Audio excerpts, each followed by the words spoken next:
You are live. All right, welcome back to House Education on February 14th, 2025. As we continue to discuss transformation of education in Vermont, we seem to continually come across the issue of redistricting, and that's what we're talking. And anyway, we have one of our own from Vermont, but with plenty of experience elsewhere, to kind of give us some insight as to how it has been done. Jay, welcome. Introduce yourself, and the floor is yours. Thank you very much. Chair Collin and members of the House Education Committee, I'm Jay Adams. I'm currently superintendent in SAU 70, which is the Hanover Norwich School District, one of your interstate school systems, which has been quite a learning experience for the last 8 years. I really appreciate this opportunity. I was sort of asked to do this in a rather unstructured way, but I thought that what we're here to discuss is and can be a very structured process. I forwarded to the committee a severely redacted or reduced version of a redistricting plan that we used in the city of Erie back in 2012. It took us over a year to produce, and with it came a lot of public interaction, and I feel it was quite successful. And when I first heard the governor's proposal about going to 5 districts, I thought, okay, what is the data that's driving that particular plan? And it gave me, as I say in my letter, a little flashback to 2011 and some of the work that we did in Erie. For a quick background, when I took over as superintendent in Erie in 2010, I found myself facing a long, developing, previously unacknowledged cumulative budget deficit of $26 million, and that's in a $180 million budget. There were a lot of contributing factors, but not the least of which were the board's understandable but short-sighted unwillingness to have small periodic tax increases, a terribly unfair state funding model, which has actually not suffered, but it has been somewhat corrected by a court decision similar to the Brigham decision here very recently that we participated in. Our district was also guilty of unrestrained spending, used one-time money to fund positions, and then maintain the positions after grant money would end. Pennsylvania is a charter school law, so growing charter enrollment took the actual per pupil cost of each child, took it right out of the basic education funding for the school district and sent it to the charter. And there was a yearly reliance on one-time money. During my first year, I immediately set up advisory committees in the interest of transparency. I invited business leaders, primarily CFOs from a variety of public and private entities in Erie, to be my counsel for trying to guide us through this real mess. We had a similar committee for education from among our higher education partners, and we also had a community. We went to a lot of the community leaders of various groups to help us in that regard. It was clear there'd be no choice, though, in that first year to cut $26 million. You cannot avoid the fact that 70% of your budget is staff. And so we had to eliminate more than 300 positions. And I knew, at least from a public perception standpoint, that we had to start at central office before we went to the classroom. And as an aside, the hardest thing I think I've ever had to do professionally was to lay off all of our non-tenured teachers in one fell swoop. We brought in the Department of Labor. I had everybody in an amphitheater, and had actually brought in the Department of Labor's the same task force they use when they would close a furniture plant or something, or a factory, and they were there to provide instant help to people that were going to just then learn that they were not going to have a job. And after getting through that barely, without losing it myself, 2 of my former students who had gone off to college separately had come back to teach in our district, fell in love, got married, had become pregnant with their first child and bought their first house, and I had to tell them they were not going to be employed. They came up to me afterwards, patted me on the back, and said, "This must be really hard for you, Dr. Adams," which then sent me to my office to break down. Yeah. It's hard. Consolidation is really, really hard. I also had to stand in front of families in a community that valued their elementary school very highly, saw it as a community center, and show them data and lead them to the conclusion that their school needed to close. Strangely, the way we did all that, at the end of that presentation, my communications director and I were shocked when people applauded. And the only reason that worked was because of transparency and engaging the community in these really, really big decisions. And again, I see that in some of the conversations, not just among superintendents, but in my own community about what does consolidation mean? Does this mean my child's gonna have to ride for an hour in a school bus? And we can't close that school. It's been open since 18, whatever. Those are tough. Those are tough questions. And the only way I think that you get to a sustainable solution on those sorts of questions and those decisions is by relying on data, complete honesty and transparency in the decision-making process. And so when we just snap our fingers and come up with a plan, I just wonder what data is being used and how that communication is occurring. And I really urge us all as we wrestle with these decisions to keep that in mind. So I'll jump to GIS. I sent you a pretty big file, and I don't know if you probably haven't had time to even look at it. I also sent to my own representative the complete file, which is well over 300 slides long. But it's a GIS project that used our student database to plot the location of every single child in our district, whether they were in our public schools or in independent or parochial schools. That data was overlaid on a map of the city, and each of the schools were located, whether public or private. And then essentially a line was drawn from each child to each school to get the sort of status, the current status. It was really interesting too, because what emerged was it was sort of, you know, if the school was built in 1927, back before some industry had moved in and taken over just literally city blocks upon blocks, the school was still there. And so students were being transported to places that weren't right nearby. They were no longer neighborhood schools, and they were crisscrossing. It was a real mess. You'll see that in one of the earlier slides that kind of shows the status quo. It looks like those old spirograph drawings. For any of you born before 1980. How many students are we talking? Yeah, we had at that time 13,000 students. Like Vermont, we had declining enrollment. There's some enrollment graphs to see in there. So we had the same number of buildings that we had really forever. So many of our buildings were built decades, and I just mentioned this. Student enrollment had dropped dramatically.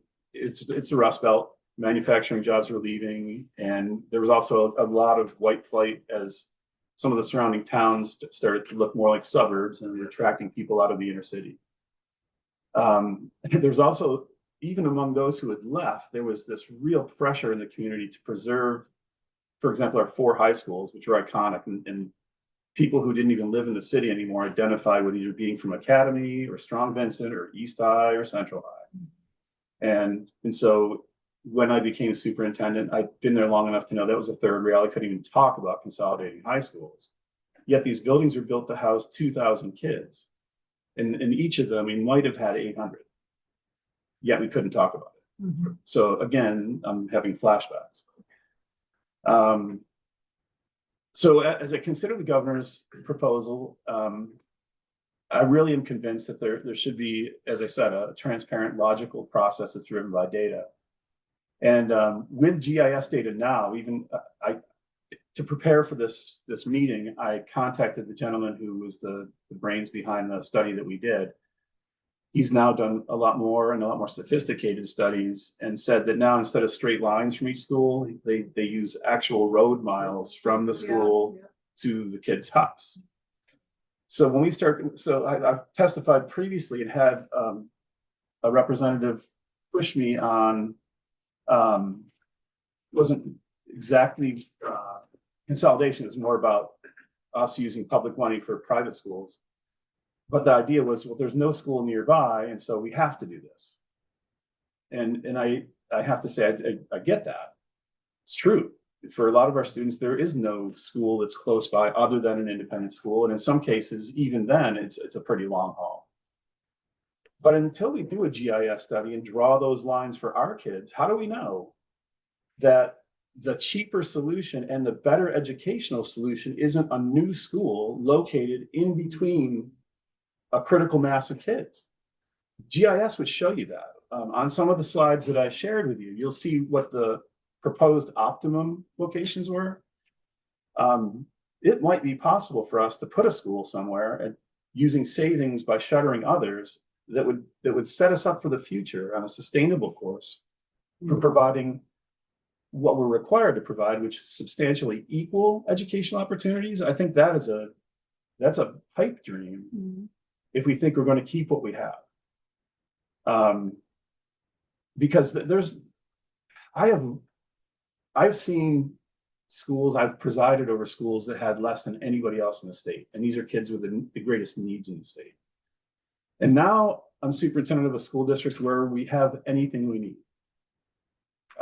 We have the luxury and actually now a community expectation of having small class sizes. And small class sizes that are comfortable and popular, but really from a research perspective, no more effective than a classroom that has 3 or 5 more kids. Again, we don't get support for change that upsets that apple cart without making the case with data. So another thing that I've been really encouraged by is the discussion that we've been having about a BOCES type model. In Pennsylvania, we called it an intermediate unit model. If we did a GIS study and knew where all the kids were and knew, at least theoretically, where all the ideal locations of schools were, we could then say, okay, we already have a school with capacity for 600 kids pretty close to this perfect node. Or we're in the Northeast Kingdom somewhere and we don't, there's nothing nearby. But if we put a school here, we'd be in a perfect node. Once you do that, we can then say, okay, if we're going to go to a shared services model to realize even greater economies of scale, we have this school we just shuttered that's ideally located for a support, because we can now draw a line for each one of these ideal schools to a location for a support services unit. And I really do think that if we did that sort of a 2-part run at this data, that we could at least put it on the table and say, hey, but this is, if we were really serious about making some big structural changes, we could build a system that's sustainable for the long run. The slides I didn't share with you, there's hundreds of them, go into precise detail about 10, 15, 25-year modeling, population growth. It's incredible the layers of data that are involved in just in our little plan that they did for us. Vern, the architect, is working right now with some schools in North Carolina that are part of countywide districts that have over 100,000 kids, more than our total. I've been wrestling with this without GIS. I took out a county map of Vermont and I took the data set that we have available to us and I put down how many kids of school age are in each of our counties. 21,000 in Chittenden, a low of 700 in the Northeast Kingdom, and everywhere, roughly 3,500 to 4,800 in each of the counties. And I don't know why a countywide system hasn't been considered. And we've gone right to 5 super mega districts, whatever you want to call them. Having been a superintendent of 13,000 students and a superintendent for 1,600 students, I can tell you that some days my job is harder in the smaller district than it was in the larger. It can be done.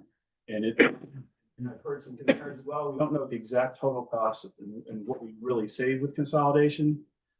I mean, if you go from 52 or 53 superintendents to 16, maybe add one for Burlington at 17, just in superintendent salaries alone, please don't tell the VSA I said this.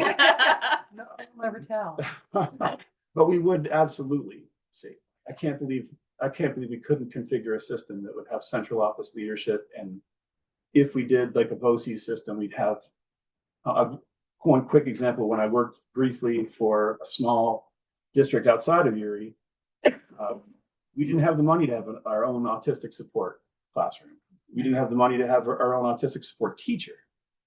But we had an intermediate unit which consisted of the 13 school districts in the Tri-County area.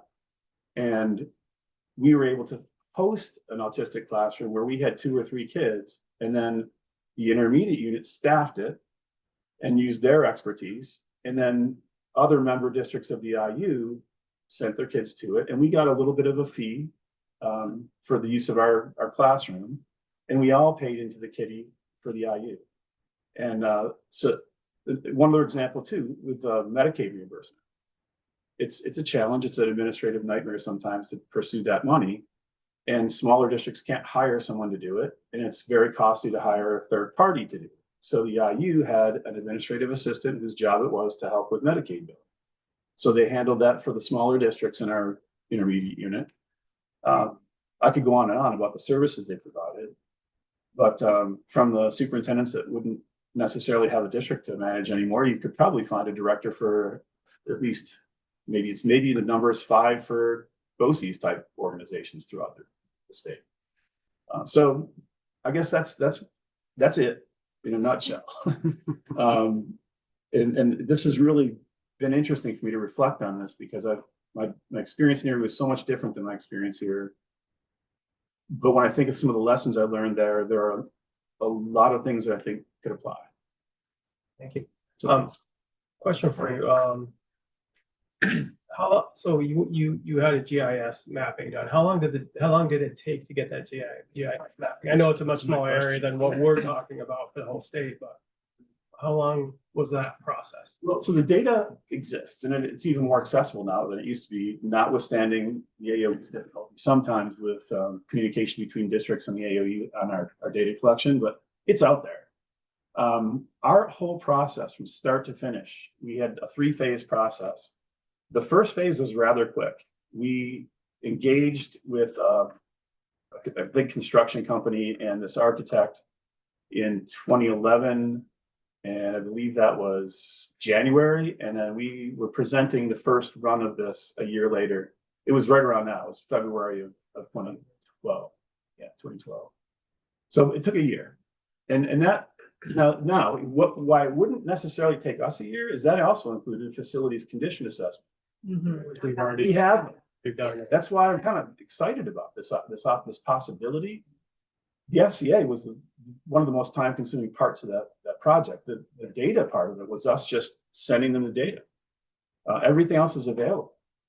They know where the school locations aren't. None of it's like private information necessarily. There is a concern about personally identifiable information of our students because that data goes over. Yeah. You're gonna be putting a dot. One of those charts in there shows a dot where every single little human that went to our schools lived. But we strip the data of names. The data goes to this educational planner with a confidentiality agreement, and the layers you can put on it now are amazing. Like you could put per pupil for every single dot on the map. You could put how many miles of bus routes or walking they have. And all of that can be turned then into another report or display to help us make a decision that's really grounded in fact. Rick Long, you had motioned, you had a question. I do, but you just made me think of, especially, but thank you for all this. This is really fascinating. And because our districts are so small, I happen to live in an SU or I actually represent a district that actually did exactly what you were saying without any, we just are nowhere where our kids are and actually put dots wherever, and it helped us in itself. I had forgotten we had done it when we had an emergency school closing because we couldn't get staff. Sure. So A we map had to with pins on decide, it. we had literally had to decide. So thank you for that. It was really fascinating to made me connect.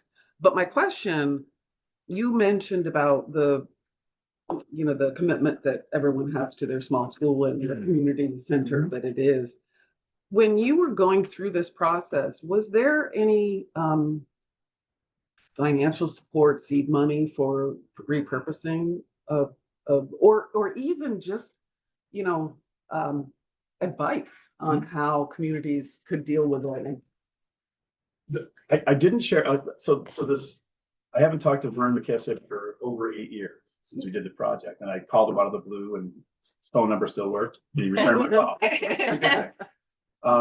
And it's, he has, actually, I was gonna share it with you, but it seems kind of corny, so I didn't.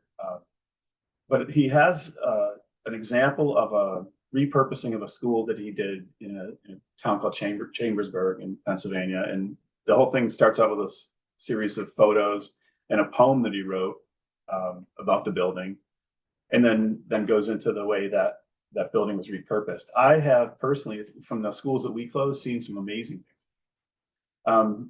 One of the other things that you as a legislature are wrestling with is affordable housing. Well, when you close a school, they're very easily converted into not necessarily just low-income housing. There are some, in fact, the one that Vern shared with us, it's kind of high-end housing, adding to the tax rolls and helping us with our housing crisis. The other thing that I see, I've thought about in our own district, because we have some capacity in Norwich, and we have some capacity on the Hanover side, and we have a real childcare crisis. There's no reason we couldn't move the 6th grade out of Marion Cross, because they go K6, and go have the 6th grade go over to RMS in Hanover, which would free up space in that building that we could provide more early learning opportunities, or even childcare. So before you go, I want to follow up if I can, because I hear all that and we are all recognize. I mean, and that's happening in some of our schools that have closed. What I'm wondering is to get over the hump of saying, I'm not okay with closing our community school. There are proposals out there for buildings of what we can do. Housing comes up all the time, but there's the challenge of the building is almost always in terrible condition, so may need to be torn down. And the actual dollars of actually hiring a municipality, hiring an attorney to go through the work and engineering it takes is really hard to overcome. And they really don't even know where to start. Select boards don't. And usually it's the select board who has to warn the closure. Were any of the schools closed with given communities financial support? There were different ways to do that, but it took the study first. Before anything was closed, we did the study, because then you can start to see like, oh, this would be available for repurposing. Yeah. Or this is in a perfect location for housing. Yeah. So doing the study first will start to get people thinking and dreaming about what they could do with these. Some of them are really beautiful buildings that just aren't up to code or size but could be something wonderful. Okay, thank you. Thank you. My question was actually similar to Representative Long's, and thinking about these schools that were built in the 60s and 70s and have problems like the PCBs and, I'm thinking of the schools in my area, and I don't know that I would find a lot of families who would say that's adequate, healthy housing. Right. And they would also involve a lot of construction, because obviously you can't just put a family in a classroom and be like, here's this one room. There's kitchens and bathrooms and it seems like it would be a bigger project than we're really admitting for all of our schools to housing. Well, that would be more of a private. I was gonna say, You'd have private investment, and actually do the work. Yeah. It'd be way more feasible. private investment. Reusing municipal properties privately, though, offers a lot of opportunity for public-private partnership as well. And there are all sorts of really cool models for that too. Right. So if I'm trying to understand in your process there, and then also your kind of perspective on where we are here now, we have lots of data. We need to sort of use it, combine it, and something many of us have talked about many times. I mean, we're starting to just put maps on the wall and try to figure out the map. We need the map. But then, even once you have all that data, you have it on the map in Erie, or perhaps in Vermont in the near term, who then is ultimately deciding, okay, now you've got all the information you could ever want, and it's clearly pointing you in a direction of you should have this school and not this one, you should have here. Was that ultimately a central office decision? Was that elected school board decisions? And then if you were to plant that on the system we have now, that's what the wall we keep hitting. Who makes that decision? Because nobody wants to make it. I know. And you're not going to like my answer. We need to hear it again. If you leave it up to us. Yeah. That's it. I mean, it's hard. I mean, I don't envy your position. You have to make a lot of hard decisions, but ultimately our board was in this position having to make this really tough decision. But I'll tell you what, in the end, with that data and with that 300 slide presentation in the public library jammed with people, and probably 3 or 4 subsequent meetings, and the blessing of the editorial board, and it became almost, I was shocked by what a non-event it ended up being. It's like, if you have that data and you put all this together, which is really the hard work, you have all the data, you're right, and you have a lot of the stuff that we had to gather from scratch, you have already. Putting it all together and then showing how it can work, and to your point, showing a vision for, look at this point, like the Newton School and where I live in Stratford. There's 8 kids in the 8th grade. I know that, yet I have RMS, this beautiful, our newest building in Hanover, with science labs and a library with chairs that are big person chairs. To think that those 8th graders are having a really neat little house on the prairie sort of experience is wonderful, but there's no way I can say that they have equal educational opportunities and resources.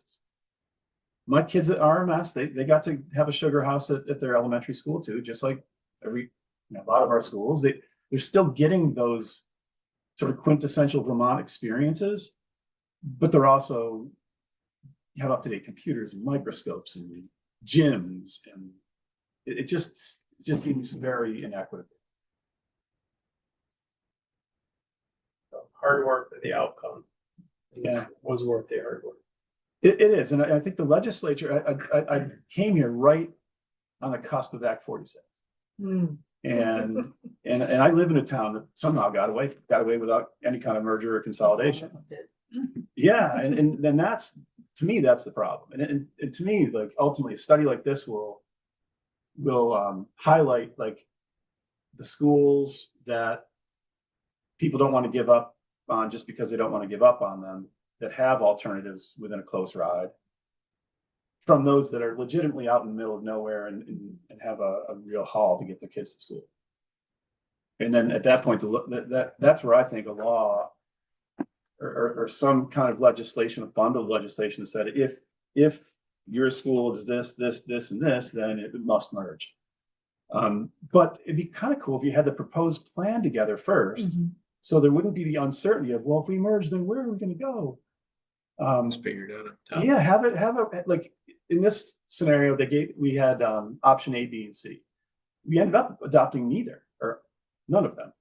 We had it's sort of a hybrid of a couple of them that seemed to work best for us and let us keep a building and not build a new one because it was a couple blocks over from where the ideal node was. And now, instead of the untouchable 4 high schools, there's now Erie High, and we have 1 magnet school. So 2 high schools instead of 4, and 10 elementaries instead of 18. And it's a much more sustainable situation. If people flock to Vermont later on down the road, if we do something like this, you have the wonderful problem of another. Yeah, then then you do a similar study and try to figure out where it makes sense to build the school. So, Do you have any idea? So you said about a year. Our struggle here is expedient, the time crunch that we're under or that we've put ourselves in, or however. But what the mapping data portion cost in terms of I think we're also in we just keep identifying problems, we keep identifying consultants, we keep paying contracts to more and more out of state consultants to tell us this, that, and the other, and a frustration and a cynicism of we're just avoiding the hard work. But then I'm not sure those of us around this table are equipped to literally do the mapping. We've got to move the ball forward here. And so, if you were to set up a new contract commission, something with the map, you've given us some thoughts about time. I'm wondering, just budget wise, how much that might cost. I don't know what our academic institutions have available, but I'm sure they've got GIS programs. We wouldn't have to hire Vern McKissick, I don't think, necessarily. My son works for a telecom company called TDS that has offices here in Vermont, and he's a GIS specialist. They do this all the time for their work. I bet we could put together a task force I'd be happy to even call around and see who's out there doing sophisticated GIS work. To map out where our kids Yeah. are is not a heavy lift. It really could be done quite simply. Gladly take you up on that. I'd On that love offer, because I mean, some of us are, literally trying to draw maps, asking our interns to Right. go to the internet, go to this map, try to put it on here, like, And we are desperate for maps. It's funny you say that. I have one of those county maps that I brought with me. It's just with my scribbling all over it, and the calculations and a nice coffee ring stain on the. We'll take that one too. You can have that. And I'm wondering. Sign in that. I'm wondering if, I know there are time constraints and I'm wondering if we can do the work of figuring out kind of districts, and then within those districts, use the GIS within those districts to start talking about and using a commission or committee to figure out maybe the sizing part of within those districts. So my question, Rep. Long had one first. I think. Well, I'm happy to let her go. first, Okay. 'cause you I was just saying, I wonder if Sure. my question is, do you make the districts first and then do the mapping, or do you have to do the mapping first to know where to draw equal districts? Yeah, So when Vern did the study for us, he just mapped all the kids and all the schools.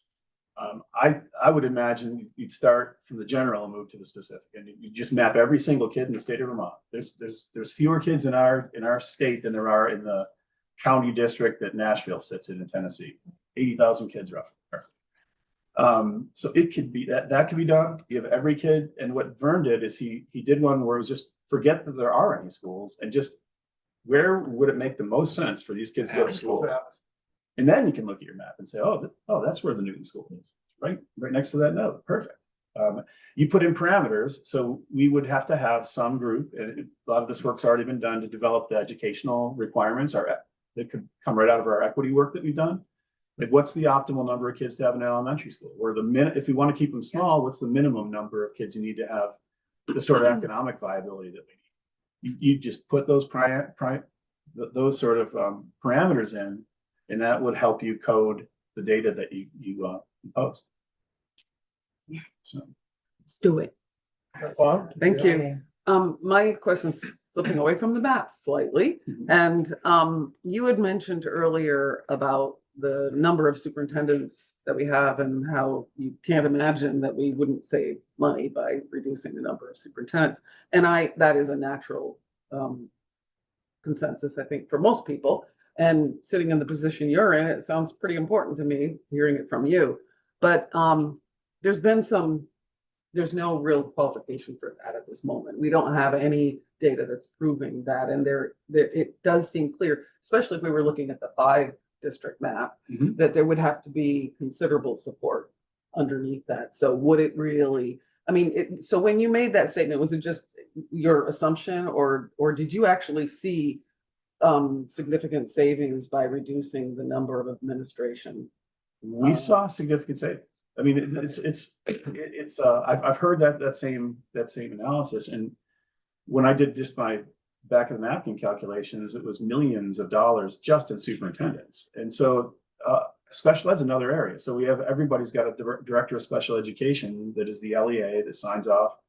There've been some consolidations with Act 46, but that's another level of leadership that's necessary. But there are places where there's one director of special education for 2, 3, 4, 10 times as many kids as we currently have. And again, I'm not trying to force or cause any administrators to lose their jobs, but yeah, I just don't think once we actually do the formal calculations, I would be willing to bet like a lot that there's significant savings in administrative overhead. Our governance model is such, I have 4 school boards to manage 1,600 kids and 4 buildings. I have 4 boards. I go to meetings like it's my full-time job at night. And I'm lucky. Some of my peers have 10 towns each with its own school board. But that's different than staff. Okay, so I'm just saying. It we don't is. pay our school boards. It is, but the administrative job though means my business administrator is preparing budgets for 4 entities. That I get. And that's where you see your administrative savings. Like, So the board governance has a direct impact on the amount of administration it takes to do the things that are required for those boards. Kimberly, did you get your, I think I'm actually just gonna say, I'm. No, go ahead. There's more, but go ahead. Go ahead. No, I want you to go ahead. 'Cause if it's- I'm asking the same question again, because I'm not sure. We're stuck in order of operations. District lines, dealing with school footprint, where you should have schools, where you shouldn't, who should go where. You sort of articulated it one way. Can you, do you see us in a place where we could somehow draw these new district lines so that there's fewer than 52, wherever there's gonna be, probably more than 5, fewer than 52. And then do the, how do you order the map, the district, where our district should be, and then the school piece? And we're really stuck on this. So I get, there's actually just our political reality right now Yep. is such that we've got a different scenario than we had last year. Yep. And so something's got to be done, seems like pretty quickly. Yep. So I don't know, I guess it would make more sense, like I said, to start from, get the mapping study done, get the ideal defined, generate options that are maybe less than ideal, but approximate the ideal, and then make the decision about what belongs where. From a governance perspective, if you had to take an intermediary step, I think looking at some logical division, like whether county by county makes the most sense, or maybe some other geographic distinction if the county lines don't really line up with how our towns interact. But I don't, 5 seems like, I mean, we have 5 superintendent regions. I don't know if they're drawn on the same map. Are they? That's exactly what. Yes. Well, Yeah. so our region goes from Rivendell Okay. to Brattleboro. Yeah. And we have, I missed my meeting this morning. But very often, everything, even making the weather call can be dramatically Yeah. different in Brattleboro than Yes. Hanover, you know, it's like, so, yeah, I don't know if that makes the most sense. It's a nice number, but I think 16 or 17 would be doable. But what if I hear you correctly, you're saying you could maybe make an intermediary step of some new district boundaries quickly, and the sort of mapping and where do kids go, and that district thing might not be the perfect solution and might need to shift further, but Yeah, I guess if you upfront made the determination that at a minimum, governance wise, we're going to no larger than county, with maybe a carve out for Burlington. Yeah, that could be an intermediate suggestion, I think. But you could still end up with data. When you get your data, you could be like, oh, these kids, if they had been part of this district, they could just go there. Yeah, Is that, Yeah. is that why with the mapping study, you have a map that shows where the students are, another where the schools are, and then you figure out where the schools should be. where it's logical for them to go, or where you need to build. Yes. Okay. but the difference being like in Erie, the district wasn't changing. Right. That's it, you got to decide, Yeah. yes. Stuck on it. So I guess the analogy would be that we had attendance areas. So, and those were board policy. So those had to be blown up and redone. Who did that? The board, with, again, following the plan. Who got like a parameters around? Right.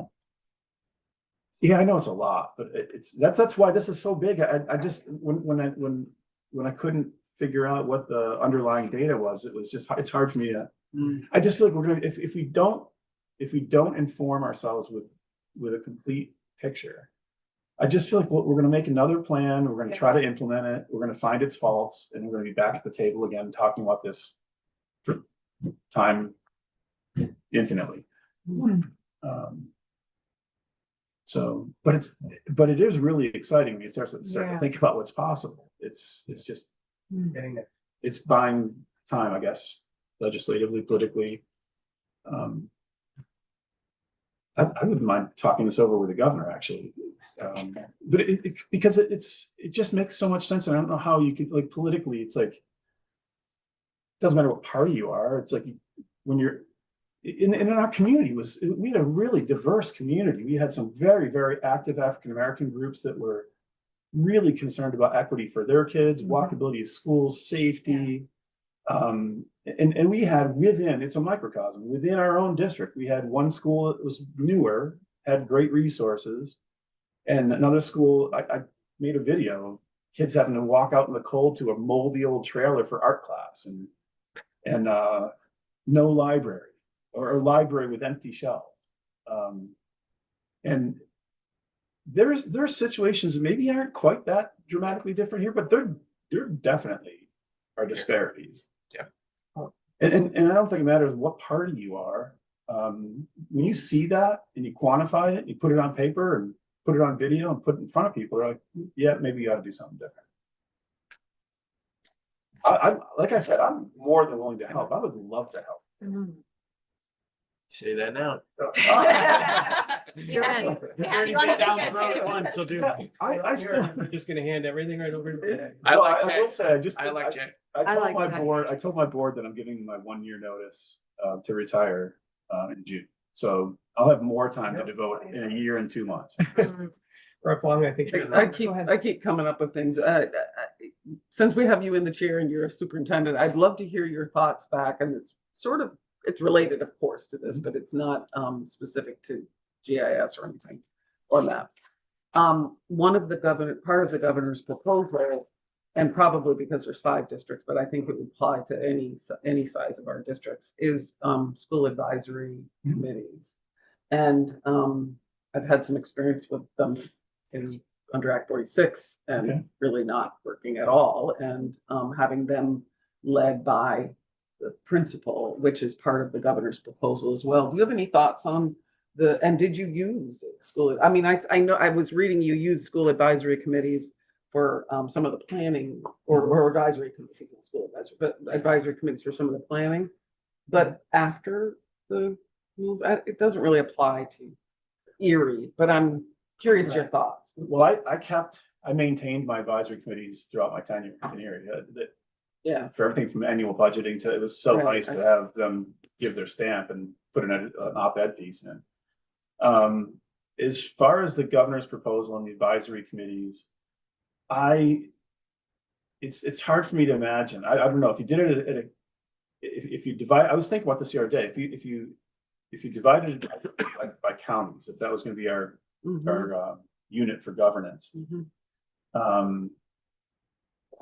there are going to be some challenges. I think people in Thetford and Stratford and Sharon's actually in Windsor County. There's like this blur between Orange County and Windsor County there. And I'm sure that's true throughout the Everywhere. state. But if we went countywide and you had an advisory committee that had someone from each town, for example, I don't know, I'm not sure what the purpose of that committee would be. Right. You know, it's like if you got your board, your governance structure put together, that to me, that is your advisory committee. And if you do move forward with this thinking around a BOCES type model, there's your advisory. I mean, the way the intermediate units and the BOCES in New York, intermediate units in Pennsylvania, the way they work is they're an arm really of the Agency of Education, or in our case, the Department of Education in Pennsylvania. And the department, I would assume, doesn't need to be as big because they have this intermediate unit. So they push out things like support for literacy, support for changes in technology that are being rolled out statewide, data. I used to teach at those things for data governance. And I just think that they might almost be unnecessary if you built the system right. That's great. Thank you. That's exactly what I was asking. I have a timeline question because you said phase 1 took you a year and it was a 3-phase. So what was you kind of stopped after we talked about phase 1? What about the other phases? The other 2 phases went really quick. Yeah. It was phase 1 that took the longest. And like I said, a big chunk of that was the facility condition assessments. Yeah, all right. Because we spent time up front defining what we wanted that study to look like. You've done a lot. Right. So the entire 3-phase, a year-ish? I think you could do it in a to year, two? Okay. a year, maybe a year and a half at the most. Thank you. So, you're saying we have most of the data, right? So not knowing what we actually have, how long would you think with what we have you could do the GIS survey? Is it months? We know where all the kids are. We know things like per pupil. We know where they go to school, so we can do the mapping. I think that's all.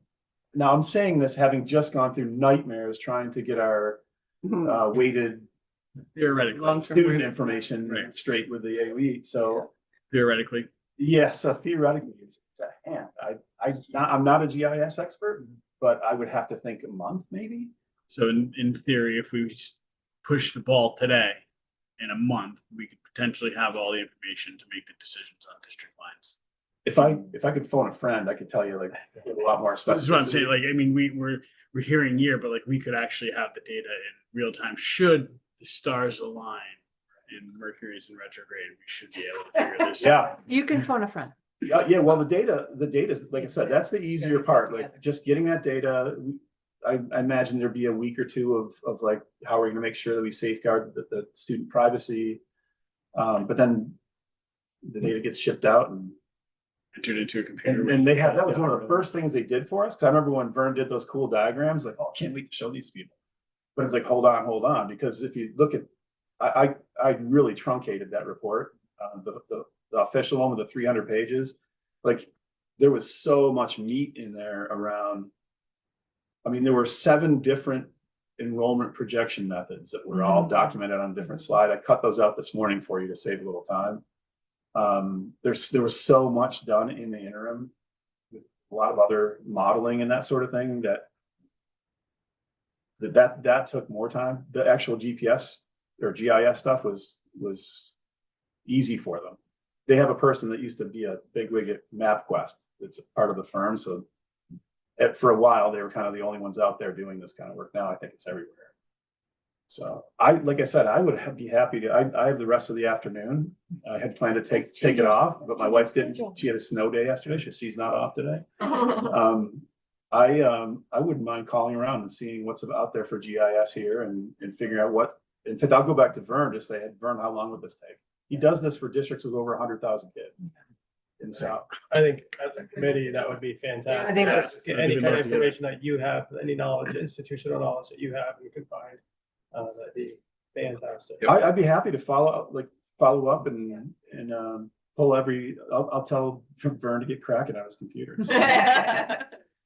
Other, Well, for us in the committee, I think that I'm thinking about one of the best data sets we have in the state right now is the facilities. We did a lot of work and we spent money and we invested, and this is sort of on us, the legislature, seeing things through, but we really have a clear sense of our buildings and their condition.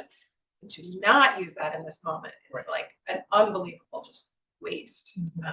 So this is a really good reminder of you kind of use what That you work is have done. too. Yeah. And the work that you put in place. Yeah, Um, we're jumping. Our district, we're using that data right now. We just engaged Truex Collins to start helping us figuring out a phase 1 to look at some of the burning issues that we have. Yeah, and I have I have their whole really robust data set at my disposal now. So I was able to set, all I had to do is add David Epstein as a collaborator. Now he has it. So that stuff's out there. My question is now really a question, which is that the sort of sense of urgency that we're in. I wonder a little bit from your perspective on the ground, particularly in a district where you had some of the biggest tax. I mean, you know, some of the biggest property tax increases. And so the urgency of property tax rates versus the urgency of a system that could and should be much better for where we are today and where we're going in the future. And we're all pretty, stuck there. I think we can spend a lot of time in here and see, we should have kids in, high schools where they've got science labs. We should have stability in budgets so that principals are instructional leaders and not just constantly putting out fires about budget numbers.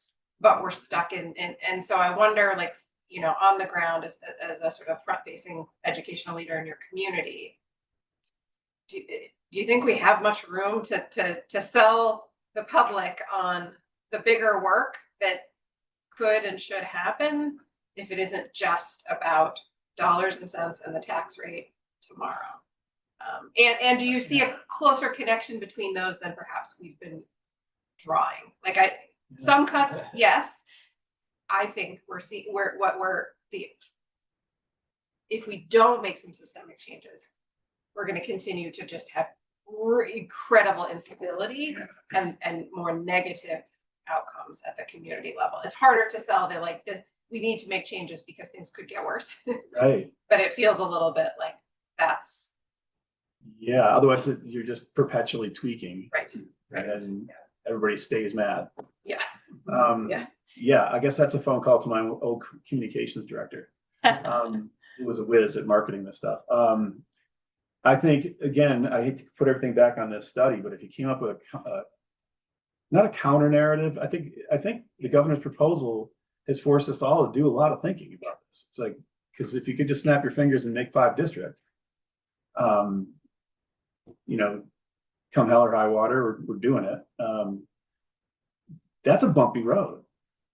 And if we have to, if we're going to find some way to ease the burden on taxpayers in this coming year, maybe that's our deadline. Maybe it's like, okay, you get like a reprieve of a year to gather the data, sell the data, get the public behind you, and that's going to take some work and some PR. But it's so logical and true that it's easy to stand up in front of a crowd of angry people and say, okay, folks, I get everybody's angry. You know, we're gonna hear all your concerns, but watch this quick presentation, and then we're gonna break up into random rooms, and we're gonna share our fears and our hopes, and then we're gonna come back together and we're gonna talk about what's coming next. That's what we did when we closed schools and did all this work. And I think that's why we got applause at the end. That people all felt like like right now, people don't know. You say 5 districts. Like, what the heck? What's that going to be? Uncertainty. Yeah, I'm not going to be on my school board anymore, or I'm not going to have a voice. It's like there's all this uncertainty, and so that's automatic turtle response. You know, they're just gonna this will pass. You know, it's we'll have a big surplus next year because of great ski season and whatever else, and we'll be fine. Ed fund will be replenished. If this is like just looking at our population demographics, you cannot escape. We can't keep the same number of schools, and from the administrative costs of running schools that are inefficient. Like I said, when we are hypothesizing about where the savings are, how much they might be, or are there really savings? I don't know how there can't be. It's like if you look at some of the charts I gave you, when you look at the chart that shows the capacity comparisons, like under capacity and over capacity, you look at all the under capacity, and then you're like, oh, I guess we got to do something. And I think if we had that same kind of a chart here, it's like, okay, now we all know we got to do something, and here are some options things we can do. And I don't know if we could turn around the GPS study and some recommendations, let's say in 6 months. I mean, legislatively and politically, does that help, or is that still too long? Depends on who you ask. And that's really, I Yeah. guess, we have to make it the table. I will go back and I will figure out how soon we could have something that would at least maybe pique more people's interest. And make sure it's bulletproof. Maybe I'd need maybe a month, maybe a couple weeks if I'm lucky. 2 weeks. It's break next week. That's why it would be great in 2 weeks. I'm happy to report back like as soon as 2 weeks, but I don't know if we'll have By anything. about 4 o'clock. You got the afternoon. Is there an office I can sit down in for a while? Yes, yes. Are there any other quick questions for Jay while he's here? Have we got a few minutes? Not? Really appreciate Yeah, your thank you. perspective in this conversation. It's got my brain moving again a little bit. Most encouraging testimony. And, Great, thank you. Yeah. And just like the back on, you know, data, facts, right? That's got to drive the conversation. Absolutely. And that's how I always think. So it was great to hear someone really push that. Thank you very much. Sure. Yes, thank you so You're very much. welcome. Thanks for having me. To hear from some